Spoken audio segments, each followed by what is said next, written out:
It's my feel-good breakfast show. Yes, Mzansi, welcome back. Your Feel Good Breakfast Show. It is Tuesday, and we're choosing to entertain you with a very, very special guest this morning. Now, he's a saxophonist, and on top of that, a jazz artist. He goes by the name of August van der Westhuizen, and he's working, has worked on many stages and rubbed shoulders with the likes of some of the top Gs. We're talking about Mark Lottering, Jared Ricketts, Taryn Lamb, and the fellow maestro Don Vino Prince, just to name a few, all right? So he's now working on some new music that he plans to release later this year. We cannot wait for it, and August is joining us this morning to tell us more about that and what he's been up to.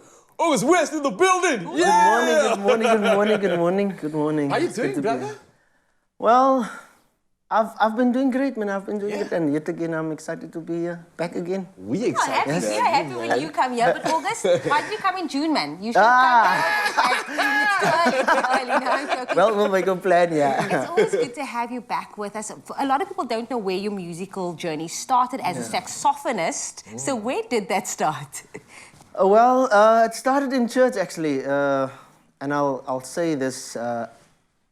It's in Elsie's. I grew up still staying in Elsie's, which I'm grateful for. It started in church, then I joined the Christmas choir, and then from there onwards, my brother introduced me to some of the saxophonists like Kenny G and those type of people, and from there onwards, I started getting very curious about as to how does the saxophone work. And from there onwards, I started playing a concert here, a gig there, and then I totally fell in love with doing it. And I'll say this, I know how it feels when music chooses you, in the sense of I've experienced it, that one day I just felt when I saw someone play, I felt like I want to do that as well.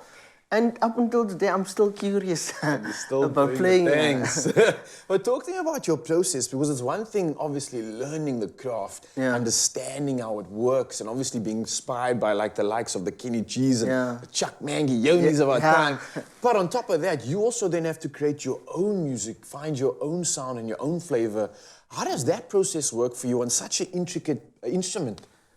Look, I'll probably make this, or I'll say this, for the fact that all of us here, we don't stir our tea and our coffee the same way. That already distinguishes us from different human beings. And I think what is very important is that you have to be yourself. Yes. I mean, our personalities are totally different from each other. So if you invest in your personality, that comes through in your playing. And then I think you have made it musically, because you're not... I think we relate to maybe someone saying, he sounds like that, or he sings like that, or whatever. But in all of that, you still get to get your own fingerprint in the music. And it's, like I said, I've been enjoying it. It's been very emotional as well when I come to certain, let me say, circumstances, whether it's a concert or maybe whether it's a family that I need to just play a song for at a funeral or whatever. So it differs, but... I always try to give the fruits of which music already has given us, but just to produce to people.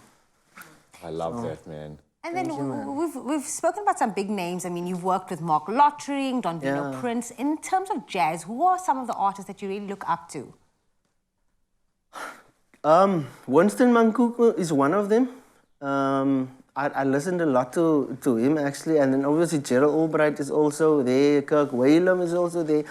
But I tend to lean nowadays more to the soil, our own music. I mean, it's been, I would say, I'm guilty of it, so I would say this, I've been neglecting my own fingerprint. But I mean, it's in that way you actually find yourself, and I am finding myself due to that, and not just without or let me say foreign sources, but rather that what they have here as well. And I mean, we are not from there, we are from here, so Yeah, because we van are. else. So. Hey, you've been And a representing, and now you found yourself all the way on the Expresso show. Yeah, That man. means you're in front of not only just South Africans, but potentially everybody around the world. Yeah. And we are grateful for that because you're using your gift to do something special. You're moving people, you're making them smile, and you're obviously creating magic. And that's what's going to be happening on the show, Mzansi. Don't go anywhere. Of course, this man, Mr. West, is going to be in the building doing something special with his instrument and going to be entertaining us. So